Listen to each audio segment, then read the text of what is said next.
Hello dear students, welcome into the lecture number 2nd on phosphorimetry. So in the previous lecture we have completed the instrumentation of phosphorimetry. Okay, so in today's lecture we are going to see the rotating can phosphoriscope. Okay, so in the instrumentation we have seen what is the rotating can phosphoriscope, but in detail we are going to see in today's lecture. Okay, rotating can phosphoriscope. First we will see what is that, how it works into the phosphorimeter, that we are going to see now. See, it consists of a hollow cylinder having one or more slits which are equally spaced in the circumference, in the its in circumference. This is rotated by variable speed motor. That means the rotating can phosphoriscope will be rotated with the help of the speed motor. When the rotating can is rotated by a motor, the sample is first illuminated and then darkened. That means we have seen the entry shutter and exit shutter. When the entry shutter will be open, at that time exit shutter will be closed. That means only the beam will be passed up to the sample. When the entry shutter will be closed, then the exit shutter will be open. That means the sample going into the darkened space. Okay, and it will emit the phosphorescence. Whenever there is darkness, that means samples will be present into dark space, phosphorescence radiation passes onto the emission monochromator and measured. That means the from the exit shutter will be, through the exit shutter the sample phosphorescence radiation will be going and read into the detector. A rotating can phosphorescope used in the Aminico spectrophotometer. Okay. For phosphorimetric studies, the common solvent used is EPA. That means the sample will be dissolved into the solvent, that is EPA. EPA means what? Ethyl, ether, isopentane, and ethanol. Okay, it is the full form of EPA. That means the common solvent will be used for phosphorimetric studies, that will be ethyl ether, isopentane, and ethanol. The EPA mixture of ethyl ether, isopentane, and ethanol in the volume ratio 5:5:2. That means suppose we have taken 5 ml ethyl ether, then we have to take 5 ml isopentane and only 2 ml ethyl alcohol. That is the ratio of this common solvent, that is EPA.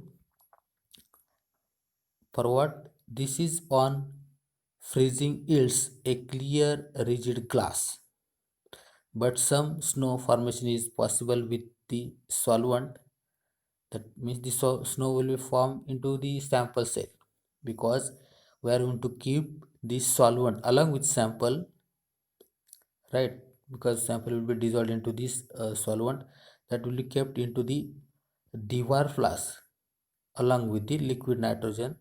At that time there is possibility for the formation of the snow.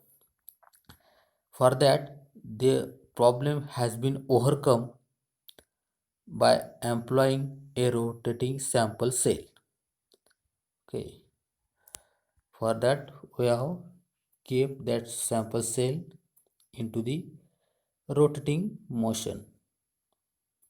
This is also increases the precision in phosphorometric measurements by a factor of 10 or more.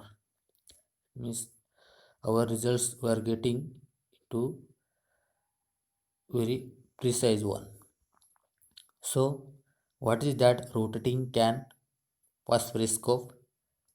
So this is the figure of that rotating can phosphorescope. Okay, so now we will see each component one by one. Okay, so in this rotating can phosphorescope, this is the sample cell. Okay, this will be the sample cell. Into this sample cell we are going to keep this sample along with solvent is EPA. Okay, and this one will be the Dewar flask along with the liquid nitrogen. Why we are keeping sample cell into the Dewar flask? Because into Dewar flask will be maintain the temperature, whatever temperature of the sample cell, that will be maintained with the help of Dewar flask, and liquid nitrogen will be kept that sample cell in low temperature, that means below the room temperature. Why? Because of the many of the samples will show the phosphorescence into the low temperature, so that's why we are going to keep this sample cell into the Dewar flask. Okay, and this is the assembly, that is rotating can. Okay, this can will be rotated with the help of this motor. Okay, this will be the motor that will be continuously moving like this clockwise direction. Okay, this is the rotating can. This is the first window, entrance window, or you can see this one exit window. This is the entrance shutter, this will be the exit shutter. This is the primary monochromator. Okay, from the excitation will be takes place of the radiation, and like this the emission of the phosphorescence beam will be passed through this exit shutter. Actually this is the rotating can phosphorescope. Actually what will happen when the UV light coming through the radiation source through the first monochromator, that will be enter through this entrance shutter and going through this window and falls on the sample. Okay, this is the sample. When the light falls on this sample, UV light, okay, at that time this window directly opposite to the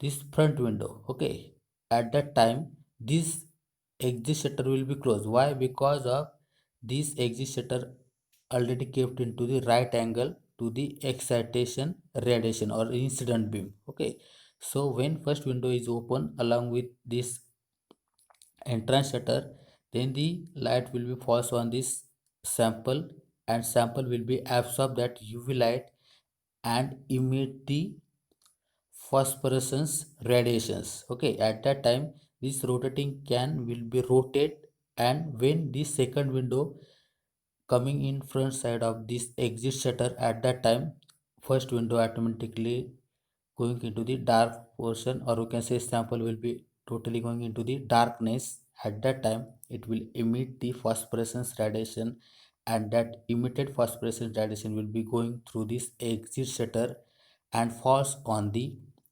second monochromator. Okay, and will be reached up to the detector. Actually this is the actual procedure of that, what we can say, the instrumentation of the phosphorimeter and the rotating can phosphorescope. Okay, so this is the schematic diagram of the rotating can phosphorescope. I hope you all of you understood this rotating can phosphorescope. Now we will see the applications of the phosphorimetry. Okay, applications. applications.